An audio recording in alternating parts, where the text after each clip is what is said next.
Good afternoon, everyone. Good afternoon. Welcome back. Welcome back again. My name is Craig, and I am a recovery coach. And today we're going to bring you some great information. This is our family meeting every Tuesday night at 5:30 p.m. Someone will be bringing you some type of informative information dealing with recovery support. And so today I am going to share with everyone the article that I selected. And this article is brought to us by APN.com. You can go on the website online and retrieve the same article that I'm reading. It's the website apn.com. And so let's see what the title says. How to rebuild trust with friends and family during recovery. Once again, this is our family support meeting. And so I'm going to get right into it. So the introduction of this article says, sometimes the people closest to a person struggling with substance use disorder are impacted the most, making it difficult to rebuild trust and recovery. Even if you've completed a treatment program, though it takes time, you can rebuild trust and recovery if you take the appropriate steps towards becoming a reliable and stable friend or family member. All right? Remember, this is talking about how to rebuild trust with friends and family during recovery, right? Because that's so important. A lot of times we may fall out of favor with people. Sometimes they may have fallen out of grace with us. And so it's very important to have a support network, especially for all of us, whether you've been through recovery process, you're in sobriety, or you're in your early stages of recovery. It's very important. Or if you're coming through reentry, it's very important to have family and friends connected to you. And so we're talking about during recovery. All right. And so let's go and talk about our first topic. And that is it possible to rebuild trust after addiction? All right. The article says the consequences of substance use disorder can extend far beyond the physical and mental damages felt by an individual. Okay. Let me read that again. The article says the consequences of substance use disorder can extend far beyond the physical and mental damages felt by an individual. Addiction can affect your job, friendships, family, relationship, and much more. And unfortunately, these problems aren't always quick to resolve after entering recovery. The article goes on to say, the lingering consequences of addiction can cause significant distress for those new to recovery. Stopping substance use doesn't always mean that the source of the problem has been resolved.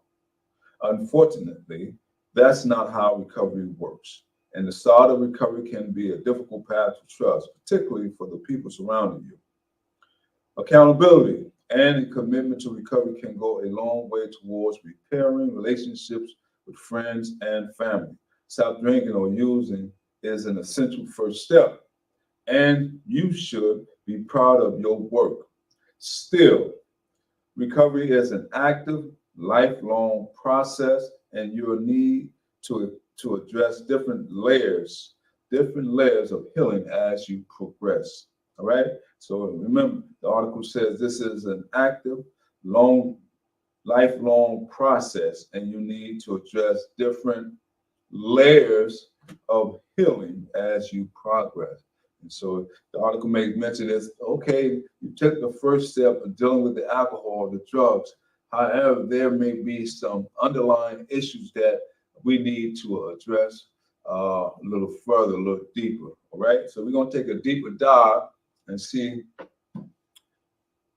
what the article is really letting us know. And so the first, the head topic we're going to talk about, and that is we're going to cover 8 steps towards rebuilding trust during recovery. 8 steps towards rebuilding trust during recovery. All right. So the article says, so how can you begin rebuilding trust during recovery? Good question. I'm glad you asked. We'll outline some key steps that can set you in the right direction and help you to heal damaged relationships. Just remember that rebuilding trust during recovery is a process that doesn't happen all at once and often doesn't happen quickly. Still, you are worthy of trust and community. Staying the course and working diligently on becoming a better friend, parent, sibling, or partner can only benefit your recovery in the long term. Rebuilding trust during recovery with friends and family helps you rebuild social support, a vital piece of the recovery process. Social support has been linked to lower relapse rates and can do wonders for your feelings of self-worth and motivation. Here's how to make it happen. All right. And so we need to, the article says it talked about working diligently, staying the course, rebuilding. And so this is a family meeting. We're talking about family issues. We're talking about extended family, those who may be directly or indirectly who has play a significant role in our recovery process. You may feel that even though you may not be a biological part of someone's life, however, your closeness of friendship can mean that the person rely upon you, trust you to help them along with the process, especially when it talks about accountability and commitment. And so a lot of times people need to bounce off of one another, get feedback, just to gauge of where they are at in their recovery process. And so by us encouraging people along the way, we can really help them overcome a lot of obstacles and barriers. And so my suggestion, my words of wisdom is that, encourage someone, all right? Don't let someone feel that they are doing this all alone and that no one is there to give them support. We all need some type of support. All right? And so, once again, we're talking about 8 steps towards rebuilding trust during recovery. The first step, stay sober. That's the first step. First, stay sober. Perhaps the most crucial step in rebuilding trust during recovery is ensuring that you refrain from using. For people with substance use disorders, a relapse can often mean breaching the trust you have been trying to build. So staying focused on the self-work required to remain abstinent is essential. This process naturally looks different for different people, but may include seeing a therapist, attending support groups, working a 12-step program, participating in sober activities, taking medication as prescribed. And the last one, continue to practice introspection and self-improvement. All right? All of these are some great tools that we can incorporate, especially practice introspection and self-improvement. Do an evaluation of yourself. Encourage yourself. Speak over your life. Let yourself know that, you are doing a good job. Celebrate the small victories. Always remember that. Don't wait till you achieve this great feat in your recovery process. If you went a week without drinking alcohol or using a drug, celebrate that. Even though in 7 days, but them 7 days is a lot, especially if you have over 7 years or 7 weeks or 7 months, whatever time it is that you was using, and now that you took 7 days to recover. That's good. I salute you, and keep up the good work. Let's go on and see what the article talks about. The first step of stay sober. These self-care actions can help you to maintain your motivation for sobriety and keep you on the path to recovery. If you feel like you're beginning to struggle with maintaining your sobriety, don't be afraid to reach out for help. Being honest about your struggle helps you stay in a recovery mindset. Sometimes checking into an addiction treatment center is the best action you can take to prevent a catastrophic relapse. There are no shame in returning to treatment, and going back to rehab does not mean you failed. You are not starting over, you're rebuilding on the skills you learned. Wow. You know, that's part of the 5 stages of change process: pre-contemplation, contemplation, preparation, action, and maintenance. And so a lot of times when people may have fallen off or took the wrong path, however term you want to say, you know, they are going over the 5 stages of change. Whether that change is going back to the action stages, by going back into a treatment facility after relapse. That's fine and good. As the article says, pick up on the tools that you already have gained. All right. Number 2, let's move on. Let's talk about number 2, and that is start small. Start small. Remember, I talk about the small victories. Celebrate the small victories. This article says the next step in rebuilding trust and recovery is making yourself available with boundaries and becoming more dependable. It helps to start small in this task. Don't dive in head first. Make a significant promise that you won't be able to keep and overwhelm yourself with tons of high pressure responsibilities. Oh man, this is heavy. Instead, commit to small obligations like showing up on time when visiting friends or family, helping around the house, or remembering important dates and anniversaries. Remember, trust doesn't come back all at once. It's hard-earned and easily lost. Don't expect anyone to regain complete faith in you instantly. Don't do it. Give it some time. Their experience has taught them to be cautious, and giving them time and space to relearn to trust you is the only path forward. All right, we talked about stay sober, start small. The next one we want to share with everyone, and that is respect other people's boundaries. This is key. This is some good information. All right, stay sober, start small, take small steps, give people time. Now we want to talk about respect other people's boundaries. The article says sometimes, even though you're ready to start rebuilding trust, the people you care about aren't quite ready yet.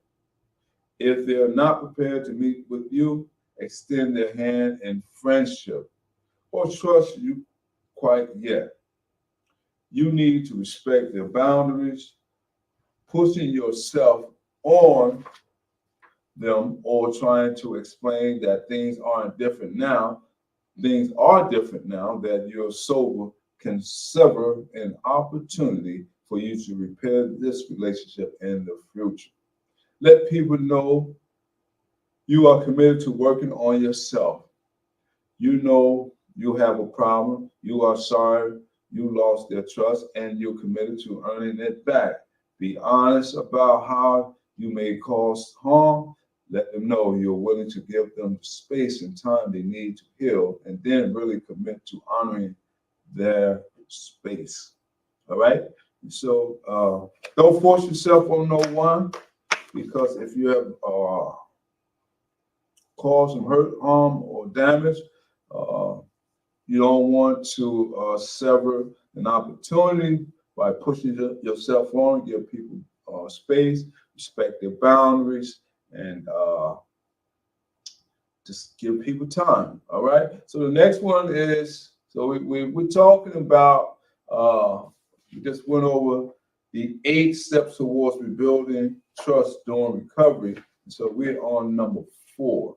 And number 4, we're going to discuss, we're going to share the information about keep showing up. All right. Keep showing up. Whatever you do, people new to recovery often get discouraged when rebuilding trust with friends and family. They recognize that their relationships are not different than they used to be and want things to return how they were before, but that's not how change works. Instead, you need to keep showing up, doing the small things, improving yourself dependable and trustworthy. In most cases, people need to rebuild trust because they've broken it in the past, and it's part of your job to accept the responsibility for that action. Denying it or trying to skip steps in building trust can prove to be extremely counterproductive. Keep showing up. And if you find yourself struggling with guilt or shame, connect with those who will help you rebuild your confidence. Recovery isn't a race, it's about consistency. All right? Remember that. Recovery is not a race, it's about consistency. All right? You may need to work on the relationship for a few months, a year, 2 years, or more. I know you probably say, man, but that's, hey, sometimes it takes time. It may not based upon our timetable, but on the person that we are hurt or harmed. All right? This article says, in some cases, the relationship may not be the same as before, but it can slowly evolve into something new. Rebuilding trust cannot come with expectations. And it's important to remember that sometimes people may not forgive you at all. Still, this doesn't mean that you can't continue to put in the effort for yourself and build a relationship rooted in trust. Number 5, let's go on. We are moving right along. Show humility. Substance use disorders can often lead people to behave in ways they never would with a clear mind. Right? These actions can create lasting hurt and resentments in the people you care about the most and are one of the key roadblocks to building back your lost trust. If you already made efforts to prove that you are dependable and committed to setting things right, you may need to face these actions head on. Take responsibility for your actions. That's very key. Taking responsibility for our action. Even though substance use played a role in them, taking accountability for yourself is a sign that you're trying to work on yourself and do better in the future. Don't fall into the trap of blaming drugs, alcohol, or external circumstances. Let me read that again because the article says don't fall into the trap. All right, it says don't fall into the trap of blaming drugs, alcohol, or external circumstances. This can often lead to further caution and concern from the people surrounding you. Own up to your actions, admit you have a problem, show humility, and outline the steps you're taking to improve yourself and not let them happen again. All right? These conversations can be uncomfortable and sometimes triggering. A therapist can help you practice these conversations and offer a safe space to debrief after challenging interactions. All right?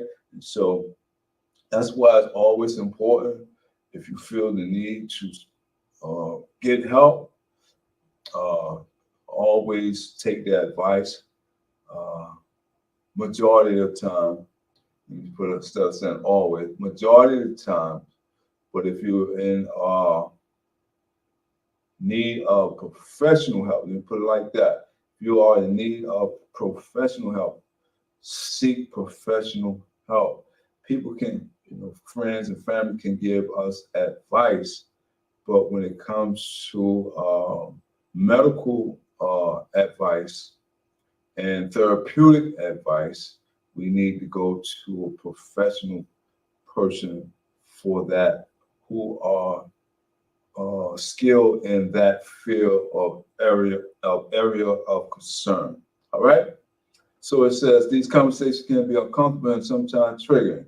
A therapist can help you practice these conversations and offer a safe space to debrief after challenging interaction.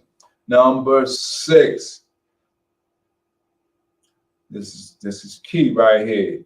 This is a key because you're going to need this. We all need to work on this, and that is learn to trust yourself. All right, man. Learn to trust yourself. You have doubt. This article tells us learn to trust ourselves. Learning to trust yourself is a critical component of rebuilding trust with others. Many people, even those well into their recovery, still have doubts about whether they can show up, keep their obligations, and be good friends, partners, or family members. And that's totally normal. Too often, people with substance use disorders beat themselves up about past actions and have negative self-views that become self-fulfilling prophecy. Take a moment to look back at how far you've come since you started working on your recovery. All right? Recognize your achievements, self-growth, and progress. With time, you'll learn that you are worthy of trust and can live up to that expectation. One way you can learn self-trust is to keep the promises you make to yourself. Find habits that you enjoy and that support your overall wellness, like journaling, meditation, going for a walk, cooking healthy meals, and showing up to your appointments. Set aside time to complete these tasks and keep repeating them as necessary until they become a healthy habit. Create processes that work for you in moments of crisis and moments of calm. These processes will become natural parts of your routine with time and practice. All right? And so learn to trust yourself. And number 7, let us know to make amends. Okay? Let's make some amends. And that is when the time is right, you should consider making amends for your actions. All right? This is a common step in addiction recovery programs, and it can't happen until you follow the other steps. First, if you're not involved in a recovery group, you can still benefit from heeding this advice. Don't make your amends immediately. All right? It says work on yourself first and reach a stable and comfortable position where you can be relied upon before starting the amend process. Making amends is about much more than apologizing for your actions.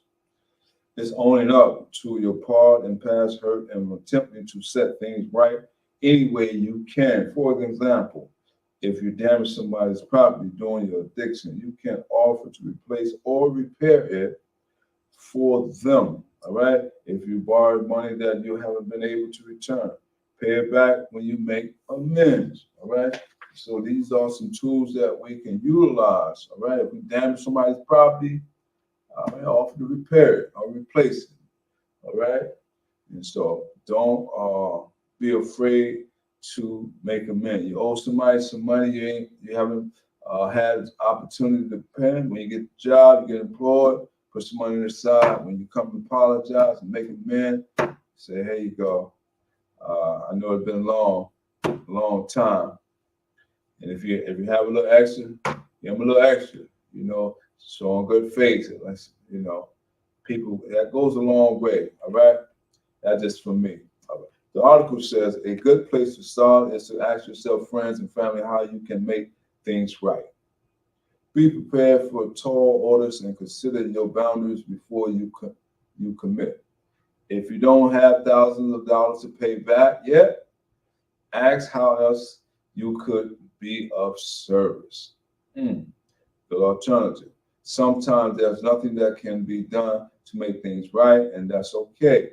Continue to show up and put in the effort. And with time, things may change. Making amends is one of the best ways to rebuild trust. Not only are you showing accountability, but you're also showing that you are working on setting the past right. This process can profoundly impact both parties and go a long way towards rebuilding trust and recovery. Wow, we went over 7 good major steps in rebuilding. We're talking about how to rebuild trust with friends and family during recovery. And so the last one we're going to share, and that is give back. All right? Give back. Don't be afraid to give back. Recovery involves a lot of self reflection, and you'll focus on addressing your behaviors and managing your consequences at the beginning. Once you progress with your recovery, you can pay it forward and give back to the people hurt by your past action. This doesn't have to be an elaborate process. Just be there to support them when they need it. Okay? Offer to help out around the house or pick up the slack when they get overwhelmed. Right? Not only does this cement the trust and goodwill you've been building, but it feels good and it may even help you stay sober. All right, giving back. These are some good strategies and tools. All right, it says you can deepen your commitment to recovery-based behaviors by volunteering in your community. All right, and so if you have a food a food pantry or a soup kitchen in your community, in your neighborhood, and you know that they are feeding people in the community, and if you happen to be around, you know, it could be a good gesture just to say, hey, or just ask. You don't have to just jump in, hey, let me just say, hey, if I could be any help, uh, where do you need me at? How can I help you? And they might point you into whatever area that they may need the help at. And so they'll always try to do things and expect money in return. That's a bad habit. Don't get into that trap either.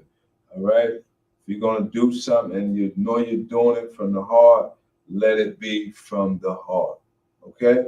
So that's my word to you. And lastly, I did put it on the board, and that is becoming a trustworthy person. All of the steps above are designed with a single goal in mind.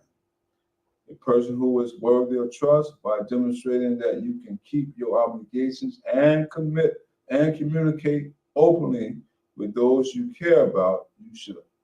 You show others that you'll put in the work and deserve to have their trust again. You don't have to work your recovery on your own. If you're struggling to manage these steps on your own, consider reaching out to the mental health and addiction profession at whatever centers that offering their services. And if you're struggling, as always, if you know someone who's struggling with alcohol or drug addiction, please reach out to a recovery center in your area, a treatment center that help people with addiction, drug addiction, whatever addiction that they're struggling with. You can call us if you're in our county where I reside at.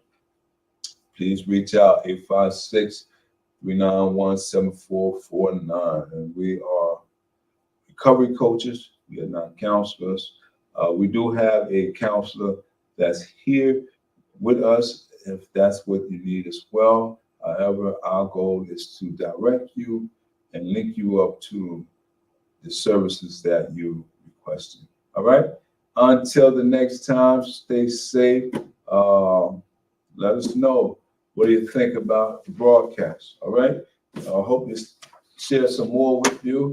Don't forget on Thursdays we have 2 other groups that we do, support groups. One that's at 1 o'clock and the other one that's 3 p.m. Coffee conversation. and no, all recovery meetings, excuse me, all recovery meeting. And the last one is mentorship recovery support group. Friday, we also have a group Friday, and that group is called Freedom Friday. All right, so that deals with a dual diagnostic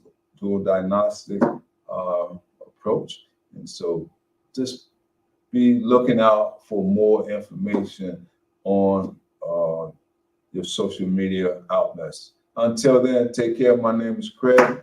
Stay safe, stay healthy, continue to love one another. Take care.